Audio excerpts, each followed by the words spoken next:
Hi everyone, welcome back to another video here at Lovin' Off the Land. Steph and I are super excited this week or this month because it's the exciting time when we get to start planning for our gardens again. Unfortunately, this video is going to be mainly for people here who are on the West Coast, coastal areas along Canada and the southern states as well. But we're in Zone 9A Canada, which is about the equivalent of a Zone 8 in the US. And so there are some great things that we get to start planting in February before some of the kind of inner communities get to start planting on your end. So earlier this week, we actually planted our peppers, all of our peppers. We did 20 different varieties that we planted indoors, and same trays as this, but we'll just keep them indoors until they sprout, move them into a greenhouse, and then probably won't plant them out until kind of mid-April or till we're long past our last frost date. So first thing with planting before we get into it, and it's still windy here on the coast, first thing we're gonna show you here is just our planting trays that we use and started using 3 years ago and really love them.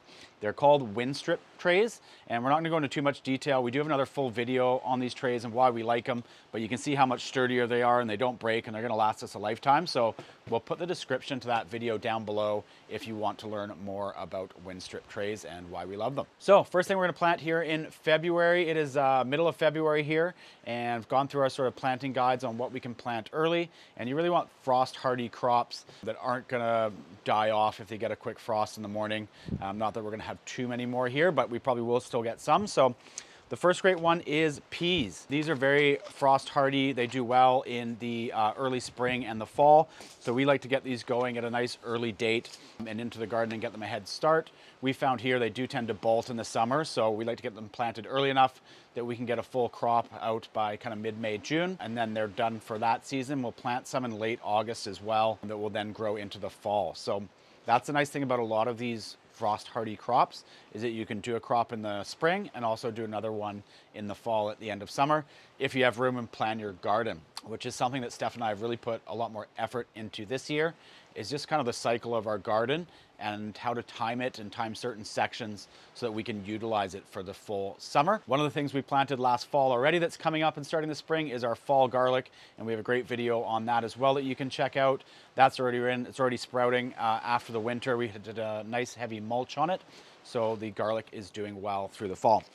Peas are a good one. Another great one to plant is your kind of Bok Choy, Bok Choy, anything like these. We've really struggled growing these, generally because we plant them too late and they go to shoot very easily. So we're planting this a lot earlier than we normally would this year. And hopefully we're gonna kind of keep that cold weather and have them do well. So we'll definitely give you an update on the Bok Choy, as that just seems to be one that we've always struggled with.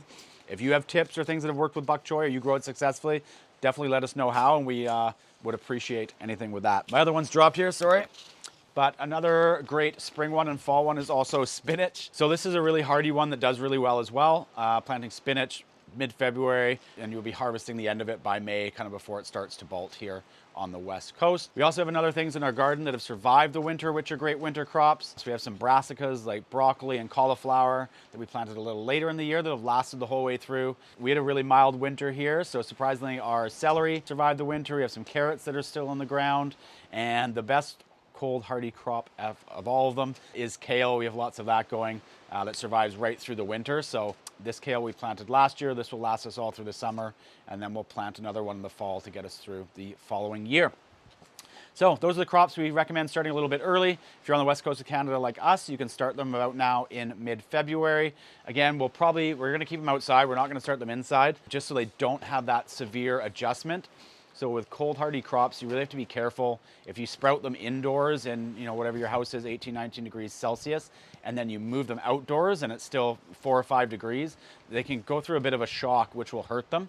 So it's better to kind of leave them outside in that temperature where they're not gonna have such a fluctuation. So for frost hardy crops, definitely leave them outside. What you can do is use one of these covers to put over them when you first start, and that will just kind of keep some of the heat in as well as protect them from the frost too. So we hope you found that useful. Definitely let us know if you have other crops that you've planted on the west coastal areas here of Canada in February that do well. And if you have any questions, definitely let us know too. And we'll see you next week for another video.